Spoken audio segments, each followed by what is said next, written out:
Welcome to prime time debate. తెలంగాణలో విగ్రహ రాజకీయం ముదురుతుంది. అధికార ప్రతిపక్షాల మధ్య మాటల యుద్ధం కొనసాగుతుంది. నిన్న రాజీవ్ గాంధీపై కేటీఆర్ పదునైన విమర్శలు చేస్తే ఈరోజు కేటీఆర్కు రేవంత్ రెడ్డి కౌంటర్ ఇచ్చారు.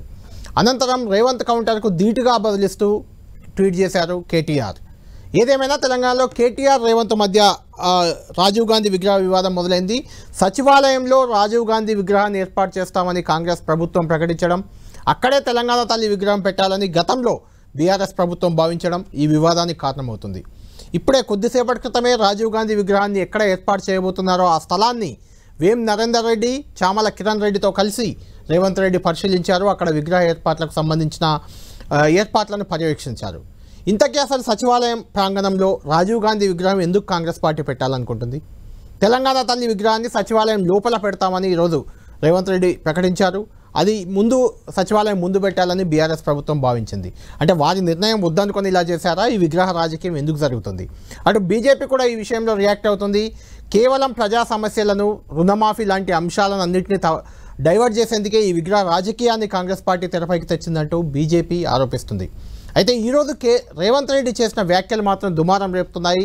రాజీవ్ గాంధీ విగ్రహంపై చెయ్యి తీసేస్తామనే రకంగా ఒక ముఖ్యమంత్రి హోదాలో రేవంత్ రెడ్డి మాట్లాడడం, దానికి ధీటుగా ట్వీట్ చేశారు కేటీఆర్. ఆ ట్వీట్లో ఆయన ఇంకా పరుష పదజాలం వాడారు. చీఫ్ మినిస్టర్ కాదు, చీఫ్ మినిస్టర్ అంటూ రేవంత్ను హెచ్చరించారు. అధికారంలోకి వచ్చిన తొలి రోజే సచివాలయం పరిసరాల్లో చెత్తను తొలగిస్తామంటూ ఇండైరెక్ట్గా విగ్రహాన్ని ఉద్దేశించి మాట్లాడినట్లు కనిపిస్తుంది. నీలాంటి ఢిల్లీ గులాంలు తెలంగాణ ఆత్మగౌరవాన్ని, తెలంగాణను అర్థం చేసుకోలేరంటూ రేవంత్పై ఫైర్ అయ్యారు. చిన్నపిల్లల ముందు రేవంత్ వాడిన భాష సరిగ్గా లేదు, ఆయన మానసిక రుగ్మతతో బాధపడుతున్నారంటూ కూడా కేటీఆర్ ట్వీట్ చేయడం అనేది ఇప్పుడు ఇంట్రెస్టింగ్గా మారింది. రేవంత్ రెడ్డి కూడా చాలా ఘాటుగా బీఆర్ఎస్ నేతలకు అధికారం పోయినా బలుపు తగ్గలేదు, కేటీఆర్ వాళ్ళ అయ్య విగ్రహం అంటే కేసీఆర్ విగ్రహం పెట్టాలనుకుంటున్నారంటే ఒక కొత్త పాయింట్ లేవనెత్తారు. అసలు కేసీఆర్ విగ్రహం ప్రస్తావన ఎక్కడొచ్చింది, ఎందుకు వచ్చింది, ఎప్పుడు అన్నారు, ఎవరన్నారు? రేవంత్ రెడ్డి ఆ వ్యాఖ్యలు చేయడం వెనుక మర్మం ఏంటి? ఇదే అంశంపై చర్చిద్దాం. మనతో పాటు డిబేట్లో జాయిన్ అవుతున్నారు కాంగ్రెస్ పార్టీ నుంచి షాద్నగర్ ఎమ్మెల్యే వీర్లపల్లి శంకర్ గారు మనకు లైవ్లో అందుబాటులో ఉన్నారు. బీజేపీ నుంచి కూడా రాణి రుద్రమ, బీఆర్ఎస్ నుంచి తక్కలపల్లి రవీంద్రరావు కూడా కాసేపట్లో మనతో జాయిన్ అవుతారు. దానికంటే ముందు శంకర్ గారు, రేవంత్ రెడ్డి ఏం మాట్లాడారు, నిన్న కేటీఆర్ ఏమన్నారు, ఒకసారి మనం విన్న తర్వాత డిబేట్లోకి వెళ్దాం. మళ్ళీ తిరిగి వస్తాం, అది కాంగ్రెస్ వాళ్ళకు తెలుసు, మీకు తెలుసు, మాకు తెలుసు. 4 ఏళ్లలో మళ్ళీ కేసీఆర్ గారి నాయకత్వంలో తిరిగి తెలంగాణలో ప్రభుత్వం కూడా మనదే ఏర్పడుతుంది. ఏర్పడ్డ తర్వాత వెంటనే తప్పకుండా రాజీవ్ గాంధీ గారి విగ్రహాన్ని అక్కడి నుంచి సకల మర్యాదలతో తొలగిస్తాం. అక్కడి నుంచి కాంగ్రెస్ వారు ఎక్కడికి కోరుకుంటే అక్కడికి తరలిస్తాం. అక్కడ మాత్రం ఖచ్చితంగా తెలంగాణ తల్లి విగ్రహాన్ని పెడతాం. ఇవాళ కాంగ్రెస్ చేసిన ఈ దుందుడుకు, దుర్మార్గ, కుసంస్కార పనికి నిరసనగా తప్పకుండా రేపటి రోజున అంతర్జాతీయ విమానాశ్రయం పేరు కూడా మారుస్తాం. ఒక తెలంగాణ ప్రముఖుడి పేరే పెడతాం. ఎవడన్నా శాతనైతే వచ్చి రాజీవ్ గాంధీ విగ్రహం మీద చేయి పెట్టండి బిడ్డ, చెప్పు దిగకపోతే చూస్తా నేను. నీ అయ్యా విగ్రహం కోసం, దేశం కోసం ప్రాణాలు ఇచ్చిన రాజీవ్ గాంధీ విగ్రహాన్ని తీస్తావా నువ్వు? నీకు అధికారం అనేది కలలో మాట, కలలో కూడా నీకు అధికారం రాదు. అసెంబ్లీ ఎన్నికల్లో 39 సీట్లు ఇస్తే పార్లమెంట్లో వస్తే 7 సీట్లలో డిపాజిట్ పోయింది, 15 సీట్లలో థర్డ్ ప్లేస్లో వచ్చిన సన్నాసి నీ పార్టీ మళ్ళీ అధికారంలోకి వస్తుందా? నీవు మళ్ళీ రాజీవ్ గాంధీ విగ్రహాన్ని తీస్తా అని మాట్లాడతావా? చింతమడకకు పోతావు బిడ్డ, నువ్వు అనుకుంటున్నావు ఈ చింతపండు అవుతుంది అక్కడికి గిన వస్తే. రైట్ శంకర్ గారు, వీపు చింతపండు అవుతుంది, చెయ్యేస్తే చెప్పుతో కొడతా, ఇలాంటి వ్యాఖ్యలు చేశారు. దానికి కేటీఆర్ స్ట్రాంగ్ కౌంటర్ ఇచ్చారు. అంటే చిన్నపిల్లల ముందు ఈ భాష కరెక్ట్ కాదంటూ దీన్ని మీరు ఎలా చూస్తారు? అంటే ఇంత గట్టిగా వార్నింగ్ ఎందుకు ఇవ్వాల్సి వచ్చింది? అసలు రాజీవ్ గాంధీ విగ్రహం, తెలంగాణ తల్లి విగ్రహం పెట్టాలనుకున్న చోట పెట్టడానికి కారణం ఏంటి? ఒకటి. రెండోది, ఇట్లా పెట్టుకుంటూ పోతే కాంగ్రెస్ ప్రభుత్వం వచ్చి రాజీవ్ గాంధీ విగ్రహం, బీజేపీ వచ్చి వాజ్పేయి విగ్రహం, లేకుంటే టీఆర్ఎస్ వచ్చి తెలంగాణ తల్లి ఇంకేదో జయశంకర్ విగ్రహం, ఇలా మార్చుకుంటూ పెట్టుకుంటూ పోతే ఈ విగ్రహ రాజకీయంతో వచ్చేది ఏంటంటే ఏం చెప్తారు మీరు? ఈరోజు రాజకీయాలలో ఒక సాంప్రదాయం, మన నాయకులను మనం స్మరించుకోవడం అనుకోండి, విగ్రహాల రూపంలో ప్రతిష్టాపన చేసుకోవడం మన గౌరవపూర్వకంగా జరుగుతున్న ఆనవాయితీది. దేశంలో ఇవాళ రాజీవ్ గాంధీ గారు ఒక సంక్షోభం, రాజకీయ సంక్షోభంలో తన తల్లిని, ఒక మందిగుండ్లకు బలైన తల్లి, ఆ రోజు దేశమంతా ఒక సంక్షోభంలో ఉంటే చిన్న వయసులో పైలట్గా ఉండి భారతదేశం ప్రజలు ముఖ్యం, మా కుటుంబం కాదు, ఈ భారతదేశాన్ని సర్వతోముఖాభివృద్ధి వైపు మళ్లించాలి, ప్రజలకు అండగా నిలబడాలి కష్టకాలంలో అని చెప్పి ఆ రోజు ప్రధానమంత్రిగా ఈ దేశాన్ని అన్ని రంగాలలో ప్రపంచ దేశాలతోనే పోటీపడి ఒక అగ్రగమ దేశంగా నిలబెట్టిన ఘనత రాజీవ్ గాంధీ గారిది. ఆయన భారతరత్న గ్రహీత కాబట్టి వారిని గౌరవించుకోవడం, సచివాలయంలో ముందల పెడితే ఎన్నో విగ్రహాలు కూడా ఈ రాష్ట్ర ముఖ్యమంత్రుల యొక్క విగ్రహాలు కూడా పెట్టడం, గౌరవించుకోవడం జరుగుతూ ఉంది. ఇవాళ బల్పు ఎక్కువై, మదం ఎక్కువై, అహంకారంతో చెన్నై బఠానీలు అమ్ముకునేటోడు రైల్వే స్టేషన్లో ఏ విధంగా మాట్లాడతాడో, ఒక విచక్షణరహితంగా ఇష్టానుసారంగా ఒక రాజీవ్ గాంధీని అవమానపరచడం ఈ జాతి జీర్ణించుకోలేకపోతుంది. కాబట్టి ఇవాళ రాష్ట్ర ముఖ్యమంత్రులు కూడా మాట్లాడడం జరిగిందంటే వారు ఎక్కడ చూసినా నియంత్రిత ధోరణి, ఇంకా అధికారం మా చేతుల్లో ఉందన్నట్టుగా అక్కస్సు వెళ్ళగక్కుతున్నారు. కాబట్టి ఆ విధంగా మాట్లాడవలసి వచ్చింది. కాబట్టి ఒక భారత ప్రధానిని గౌరవించుకోవడం, మీరు మీ కుటుంబం ఆ రోజు వాళ్ళ కుటుంబం కాళ్ళకాడ నిలబడ్డ రోజులు మర్చిపోతున్నావు.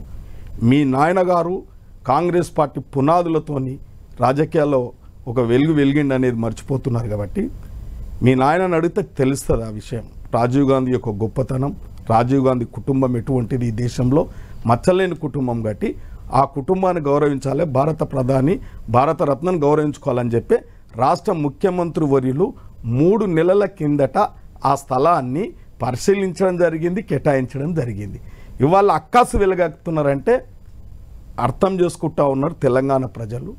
మీరు తెలంగాణ ముసుగులో ఈ జాతిని, తెలంగాణ జాతిని ప్రలోభ పెట్టి మాయమాటలకు గురి చేసి ఈ రాష్ట్రాన్ని అధోగతి పాలు చేసి అధికారాన్ని అనుభవించి 10 సంవత్సరాలు మీరు అధికారంలో ఉండి తెలంగాణ తల్లిని మీరు ఎందుకు ప్రతిష్టాపన చేయలేదు? అక్కడ ఇవాళ ఎందుకు వచ్చింది మీకు?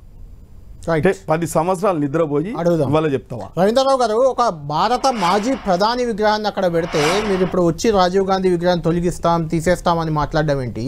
10 ఏళ్ళుగా ఏం చేశారు మీరు? తెలంగాణ తల్లి విగ్రహం పెట్టకుండా కేవలం రాజీవ్ గాంధీ విగ్రహాన్ని అడ్డుకునేందుకే తెలంగాణ తల్లి పేరుని ఇప్పుడు తెరపైకి తెస్తున్నారు. ఇలాంటి విమర్శలు కాంగ్రెస్ పార్టీ నుంచి వస్తున్నాయి. దానికి ఏం చెప్తారు సమాధానం?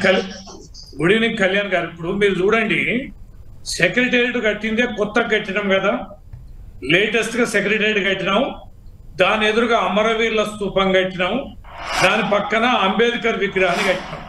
ఇవన్నీ కూడా పూర్తి దశలో ఉన్నాయి. ఆ అమరవీరులది స్తూపం కూడా, అమరవీరుల స్మారక భవనం కూడా కొద్ది రోజుల ముందే, ఇంకా కొద్దిగా పనులు కూడా ఉండే. అంబేద్కర్ కూడా ఉంది. దానికి సంబంధించి ఏదైతే భూమి తేలిందో ఇవన్నీ అయ్యాక దానిని భూమి చదును చేసి అప్పుడున్న ముఖ్యమంత్రి కేసీఆర్ గారు ఇక్కడ తెలంగాణ తల్లిని, మన యావత్ తెలంగాణ జాతి దైవంగా కొలుచుకునే ఒక స్త్రీ మూర్తిని మనం అక్కడ ప్రతిష్ఠించుకోవాలని చెప్పని సూత్రప్రాయంగా అభిప్రాయానికి వచ్చినాం. 10 ఏళ్ల తర్వాత కాదు, సెక్రటేరియట్ కూల్చింది ఎప్పుడు, కట్టింది ఎప్పుడు, అమరవీరుల స్మారక భవనం కట్టింది ఎప్పుడు, అంబేద్కర్ భవనం కట్టింది ఎప్పుడు, అవన్నీ కూడా ఒక రూపం అనేది ఏర్పడుతుంది ఆ ప్రాంతానికి. అక్కడ ఇవాళ రాజీవ్ గాంధీ విగ్రహాన్ని పెట్టడంలో రాజీవ్ గాంధీ ఏ స్థాయిలో చనిపోయిందండి? కాంగ్రెస్ నేతగా చనిపోయిండు, ప్రధానమంత్రిగా చనిపోలే, కాంగ్రెస్ నేతగా చనిపోయిండు, కాంగ్రెస్ పార్టీ నేత. అయినా మేము కూడా ఈ చిల్లర దందాలకు, చిల్లర వేషాలకు పోలేదు. కాంగ్రెస్ పార్టీ గతంలో ఏవైతే పేర్లు పెట్టుకున్నదో ఆ పేర్లు పెట్టుకున్న దాన్ని మార్చాలా చేయాలనే దుగ్ధతోడు కూడా పోలేదు. ఈ రోజు ముఖ్యమంత్రి గారు మాట్లాడింది ఏంది? కేసీఆర్ గారి మీద మాట్లాడుతూ కేసీఆర్ గారు తన తండ్రి యొక్క విగ్రహాన్ని పెట్టుకోవాలనే సిగ్గు లచ్చ ఉండాలి. ఈ రాష్ట్రానికి ముఖ్యమంత్రి వాడు మనిషి వెళ్తున్న పోతా ముట్టి వాళ్ళ దాగి మాట్లాడుతున్నాడా? సిగ్గు లచ్చ లేనాడు కేసీఆర్ పేరు ఎట్లా తీస్తాడు? కేసీఆర్ తాగుబోతున్నట్టు అంటాడు. ఒక విద్యార్థులను పెట్టుకొని ఈ జాతిని, ఈ రాష్ట్రాన్ని ఏ స్థాయికి తీసుకెళ్తున్నాడు. 14 సంవత్సరాలు ఉద్యమం చేసిన ఒక ఉద్యమ నేతని 10 సంవత్సరాలు ముఖ్యమంత్రిగా వెళ్ళిన కేసీఆర్ గారిని సిగ్గులని ఈ గాంధీ ముఖ్యమంత్రి అయినంత మాత్రాన సిగ్గు లజ్జ తప్పి మాట్లాడుతున్నా. చెప్పు తీసుకొని పోతాం. మాటలు మాట్లాడకే రవీంద్రరావు, చెప్పు తీసుకొని నిన్ను పోతాం. బేకుప్ మాటలు మాట్లాడకు.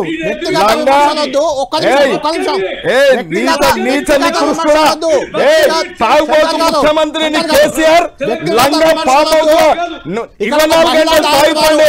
కేసీఆర్ లంగా నీకంటే ఎక్కువ మాట్లాడతావు. మాటలు తెలంగాణలో వ్యక్తిగత విమర్శలొద్దు, వ్యక్తిగత విమర్శలొద్దు. శంకర్ గారు వ్యక్తిగత విమర్శలొద్దు. రవీంద్రరావు గారు మీరు కూడా రవీంద్రరావు గారు ఒక్క నిమిషం మహిళా నాయకురాలు డిబేట్ లో మీరు అట్లా మాట్లాడొద్దు. రవీంద్రరావు గారు మీరు కూడా మాట్లాడొద్దు అలా. రవీంద్రరావు గారు ఒక్క నిమిషం ఆగండి. శంకర్ గారు మీరు వ్యక్తిగత విమర్శలు వద్దు. రవీందర్ గారు మీరు కూడా ఆగండి. ఏం మాట్లాడుతున్నాడు? అదే అంటుందా రవీందర్ గారు మీరు ఆగండి. రాజకీయ పరిజ్ఞానం ఉందా నీకు? ఆగండి ఒక్క నిమిషం.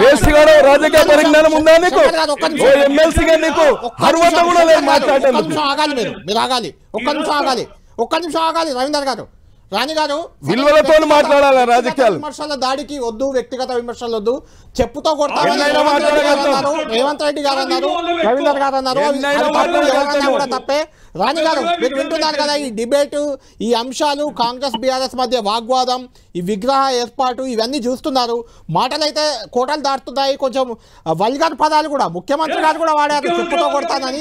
అది ఎవరు వాడినా తప్పే. చెప్పండి రాణి గారు దీన్ని ఎలా చూస్తున్నారు? రాణి గారు ఈ వివాదాన్ని మీరు ఎలా చూస్తారు? పరిపాలన చేత కావట్లేదు. ఇవాళ వాళ్ళు ఏ హామీలు ఇచ్చి వచ్చినారండి తెలంగాణ రాష్ట్రంలో అధికారంలోకి? సెక్రటేరియట్ ముంగడ విగ్రహం పెట్టడం ఒకటే హామీయా వాళ్ళు ఇచ్చింది? వాళ్ళు ఇచ్చినటువంటి హామీలు అనేకం ఉన్నాయి. ఇవాళ తెలంగాణ మీరు కూడా ఇచ్చినము, మీరు కూడా 2 కోట్ల ఉద్యోగాలు ఇస్తామన్నారు. మీరు కూడా 2 కోట్ల ఉద్యోగాలు ఇస్తామన్నారు. ఒకసారి శంకర్ గారు మాట్లాడిన తర్వాత మీరు మాట్లాడాక రిప్లై ఇవ్వండి. రాణి గారు మాట్లాడండి, మీరు అయినాక మీరు రిప్లై ఇవ్వండి. ఇవాళ హామీలు ఇచ్చి ఒక్కొక్క మహిళకు 2500 రూపాయలు ఇస్తామన్నారు. అది ఈ రోజు వరకు గతి లేదు, అతి లేదు. మహిళలకు తులం బంగారం ఇస్తామన్నారు. ఈ రోజు వరకు అది లేదు, గతి లేదు. ఉద్యోగం అధికారంలోకి రాగానే మొత్తం జాబ్ క్యాలెండర్ రిలీజ్ చేసి డిసెంబర్ 30వ తారీఖు వరకే మేము 2 లక్షల ఉద్యోగాలు ఇస్తామన్నారు. ఈ రోజు వరకు కూడా 2 ఉద్యోగాలు కూడా నియామక పత్రాలు తీసుకొని ఉద్యోగాలలో కూర్చున్నటువంటి వాళ్ళు లేరు. ఇవాళ ఉన్నటువంటి పరిస్థితిలో మొత్తం నిరుద్యోగులకు 4000 నిరుద్యోగ భృతి ఇస్తామని చెప్పిండ్రు. ఈ రోజు వరకు కాలేదు. రైతులకు ఇప్పటి వరకు కూడా 70% మించినటువంటి రైతు రుణమాఫీ జరగలేదు. అది చేతగాలేదు. రైతు భరోసా ఈసారికి ఈ దఫా రైతు భరోసా ఇంకా పడలేదు. వీళ్ళు ఇచ్చినటువంటి హామీలలోనే దాదాపు ఒక 7 పంటలకు క్వింటాల్కి 500 రూపాయల బోనస్ ఇస్తామన్నారు. అది ఇయ్యలేదు. ఇంటర్నేషనల్ స్కూల్స్ కడతామన్నారు. ఈ రోజు వరకు కూడా శంకుస్థాపన జరగలేదు. జనవరిలో దావోస్ కు పోయి అక్కడ నుంచి 40,000 కోట్ల రూపాయల పెట్టుబడులు తీసుకొచ్చినామన్నారు. ఈ రోజు వరకు కూడా 4 కోట్ల రూపాయల పెట్టుబడులు కూడా గ్రౌండింగ్ కాలేదు. మొన్న మళ్ళా పోయినరు 40,000 కోట్ల రూపాయలు మళ్ళా పట్టుకొచ్చినామని చెప్పినారు. ఎయిర్పోర్ట్ లోనే పూలదండలు వేసుకున్నారు, సన్మానాలు చేసినారు. ఈ రోజు వరకు దానికి గతి లేదు. ప్రైవేట్ సెక్టార్ లో ఒక్క నౌకరు ఇచ్చింది లేదు, పబ్లిక్ సెక్టార్ లో ఒక్క నౌకరు ఇచ్చింది లేదు. తెల్లారి లేస్తే మహిళల పైన అరాచకాలు, హత్యలు తెలంగాణ రాష్ట్రంలో మీరు పరిచయం అవుతారు. కళ్యాణ్ గారు సైబరాబాద్ కమిషనరేట్ సంబంధించినటువంటి వాళ్ళు లిస్ట్ రిలీజ్ చేస్తే గత 6 నెలల కాలంలో ఒక్క కమిషనరేట్ పరిధిలోనే రికార్డ్ అయినటువంటి అత్యాచారాలే ఆడపిల్లల మీద, బాలికల మీద 200 పైచీలకు అయినాయి ఒక్క చిన్న కమిషనరేట్ పరిధిలో. అంటే మీరు అర్థం చేసుకోండి మన మణిపూర్, ఉత్తరప్రదేశ్ లో మహిళల మీద జరుగుతున్న దాడులు తెలుసా తల్లి? ఎందుకు మాట్లాడతారండి మీరు? మణిపూర్ లో జరుగుతున్న దాడులు తెలుసా తల్లి? ఉత్తరప్రదేశ్ లో జరుగుతున్న మహిళలపై జరుగుతున్న అరాచకాలు తెలుసా తల్లి? తెలంగాణ అంటే తెలంగాణ కానీనా జరగచ్చు, అక్కడక్కడ జరగచ్చు, అక్కడక్కడ జరగచ్చు. ఎన్నో కారణాలు ఉంటాయి. అబద్ధాలు, పచ్చి అబద్ధాలు మాట్లాడుతున్నావు. ఇవాళ కేంద్ర ప్రభుత్వము తెలంగాణలో అన్ని రంగాలలో విస్మరించింది. విభజన చట్టంలో, ఉమ్మడి రాష్ట్రాల విభజన చట్టంలో ఉన్న అంశాలను పరిష్కారం చేయని దత్తమ్మ కేంద్ర ప్రభుత్వం. నువ్వు మాట్లాడతావా? ఇలా ఏ అంశాలు తెలుసు చెప్పు. అన్ని ఇలా ఏ అంశాలు విభజన చట్టంలో ఉన్న అంశము ఒక్క టన్న తెలంగాణకు ఒక్క జాతీయ హోదా ప్రాజెక్ట్ అనేది తెచ్చిండ్రా? మీ ముఖాలకు ఒకటే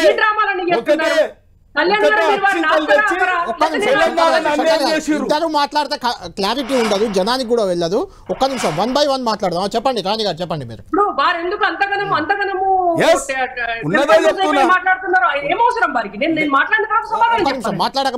మాట్లాడుతున్నావు కదా, నువ్వు ఇవ్వని మాట్లాడద్దు, మర్యాద ఉండదు చెప్తున్నారు. మీరు ఏం మాట్లాడుతున్నారు? ఎక్కడ నేర్చుకున్నారు మీరు సంస్కారం? సంస్కారం నాకు తెలుసు, నీ సంస్కారం అంతా నాకు తెలుసు, నీ సంస్కారం అంతా నాకు తెలుసు. శంకర్ గారు ఏం తెలుసు మీకు? తెలుసు.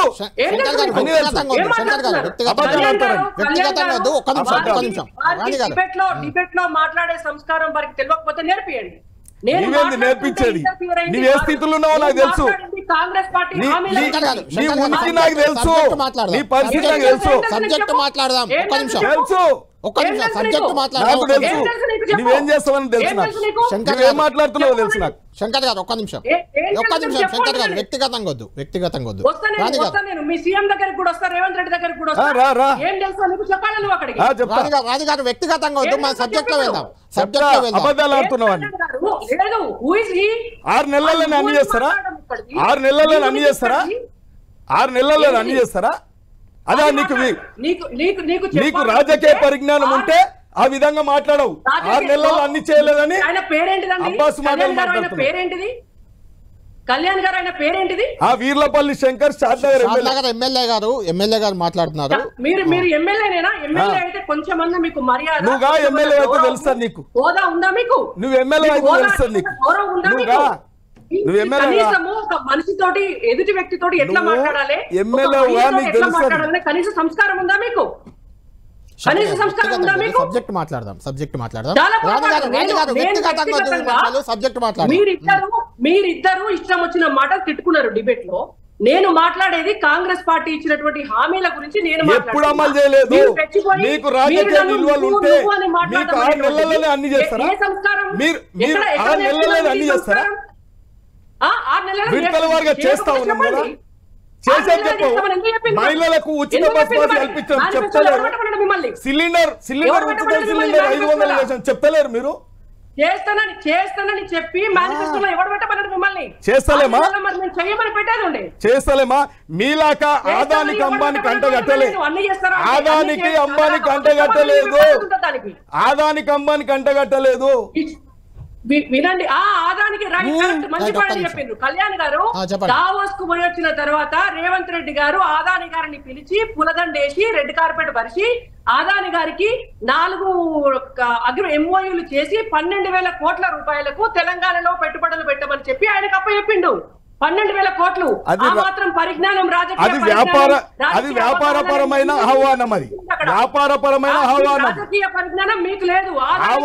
అది ఆహ్వానం ఇచ్చింది, వ్యాపారపరంగా ఆహ్వానం పలికి మీ పార్టీ దోషపెడుతున్నది. 12,000 కోట్ల రూపాయల కాంట్రాక్ట్ ఆర్థిక నేరగాళ్లకు 10 లక్షలు దోషపెట్టారు. ఈ దేశంలో ఆర్థిక నేరగాళ్లకు 10 లక్షలు సబ్జెక్ట్ టోటల్ గా మీరు డివియేట్ చేస్తున్నారు. ఒక్క నిమిషం.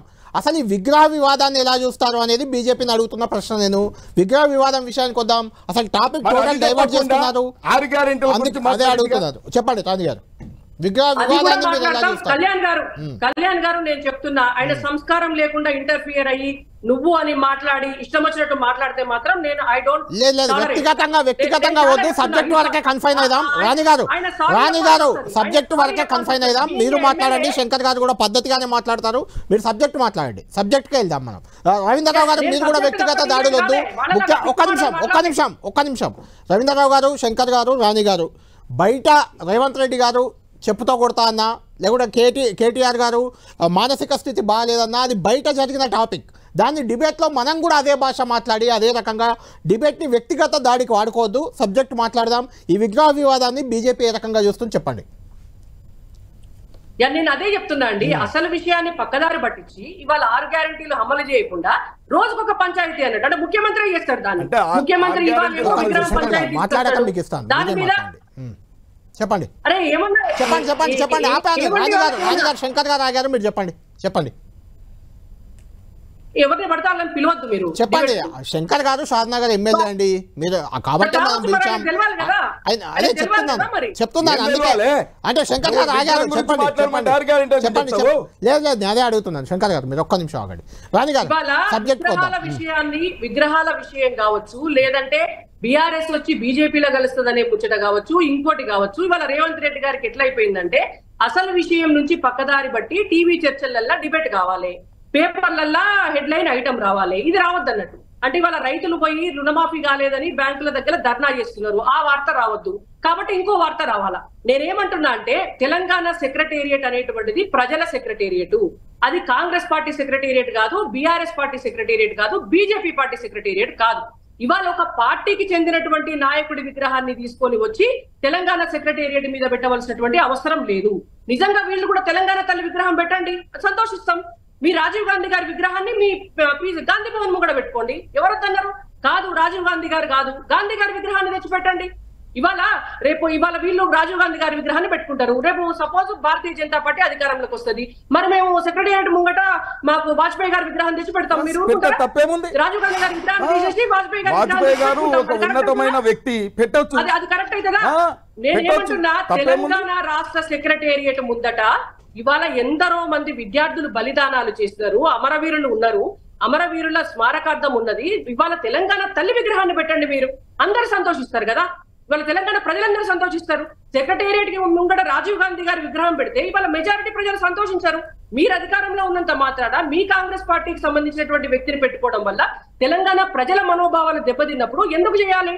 మీ నాయకుడిని కూడా మీరు ఎందుకు అవమానించాలి అంటున్నా నేను. రాజీవ్ గాంధీ గారి ఆయనకున్నటువంటి స్థానాన్ని కూడా మీరు ఎందుకు డిగ్రేడ్ చేస్తారు? ఎందుకు దీన్ని డిబేటబుల్ ఇష్యూ చేస్తారు? మీ నాయకుడికి ఆ గౌరవాన్ని మీరు ఉంచుకోండి. తెలంగాణ సెక్రటేరియట్ ముంగడ పెట్టాల్సినటువంటి అవసరం ఏమున్నది? దాన్ని మళ్ళీ తీసేసి లేకపోతే కూలగొట్టి లేకపోతే నిర్ణయాన్ని మార్చుకోవాల్సినటువంటి అవసరం ఏమున్నది? దాని మీద పెద్ద వీధి రౌడీల లెక్క, దాని మీద ముఖ్యమంత్రి వీధి రౌడీ లెక్క చెయ్యేస్తే ఏమంటారు, చెయ్యేయండి చూద్దాం దమ్ముంటే అని ఈయన అంటాడు, చెప్పు తీసుకొని కొడతా అని ఆయన అంటాడు. అంటే మీరు ఇష్టం వచ్చినట్టు తిట్టుకోవడానికి, ఆ ఇష్టం వచ్చినట్టు తిట్టుకోవడం బయట కాదని టీవీ డిబేట్లలో తిట్టుకోవడానికి, ఎదుట ఎవరు ఏం మాట్లాడతారో కూడా తెలుసుకోకుండా ఇష్టం వచ్చిన భాష మాట్లాడడానికి, దీనికోసమా ఉన్నది తెలంగాణ సమాజం? ఏమైనా ప్రజల కోసం చేయండి. మీకు అధికారం ఇచ్చిండ్రు కాబట్టి మీరు ప్రజల కోసం చేయండి. ప్రజలు మ్యాండేట్ ఇస్తే అధికారంలోకి వచ్చింది కాంగ్రెస్ పార్టీ. ప్రజల సమస్యలు ఏమున్నాయో తెలుసుకోండి. ప్రజలకు ఇవాళ నేను అడుగుతున్నానండి, ఇదే ఇష్యూవా? రైతు రుణమాఫీ కాలేదు కళ్యాణ్ గారు. రైతు రుణమాఫీకి సంబంధించి అనేక మంది మొన్న నల్లగొండ టౌన్ లో మీరు అది ఇండియన్ బ్యాంక్ ముంగటికి రైతులు మొత్తం పోయి ధర్నా చేస్తుంటే ఊపిరి సలపకపోతే బ్యాంకు మేనేజర్ బయటికి వచ్చి డేటా ఇచ్చిండు. చెప్పండి అంటే 1200 మంది రైతులకి 400 మందికి రుణమాఫీ జరిగింది, 800 మందికి గవాటి మీద ఫోకస్ చేయండి. ఇవాళ సెక్రటేరియట్ ముంగట రాజీవ్ గాంధీ గారి విగ్రహం పెట్టకపోతే తెలంగాణలో ఏం బాధ లేదు, ప్రజలకు ఏం బాధ లేదు. అది తెలంగాణ ప్రజల డిమాండ్ కాదు, ఆ విగ్రహం పెట్టాల్సినటువంటి అవసరం కూడా లేదు. దానికి బదులు మీరు తెలంగాణ తల్లి విగ్రహం పెట్టండి, మేము సంతోషిస్తాం. మహాత్మా గాంధీ విగ్రహం పెట్టండి, మేము సంతోషిస్తాం. మొత్తానికి తెలంగాణ సెక్రటేరియట్ ముందు కంటిన్యూ చేద్దాం. తెలంగాణ సెక్రటేరియట్ ముందు రాజీవ్ గాంధీ విగ్రహ ఏర్పాటుకు జరుగుతున్న ప్రయత్నాలు అనేవి ఇప్పుడు వివాదాస్పదంగా మారాయి. అక్కడ కేసీఆర్ విగ్రహం పెట్టాలనుకున్నారు, అందుకే రాజీవ్ గాంధీ విగ్రహంపై అభ్యంతరం వ్యక్తం చేస్తున్నారని రేవంత్ రెడ్డి ఒక ఇంట్రెస్టింగ్ కామెంట్ చేశారు. అసలు కేసీఆర్ విగ్రహం ఏంటి, కేసీఆర్ చనిపోవడం గురించి కూడా ఆయన మాట్లాడారు. అసలు ఎవరన్నారు కేసీఆర్ విగ్రహం పెడతామని? అక్కడ ఎవరన్నారు?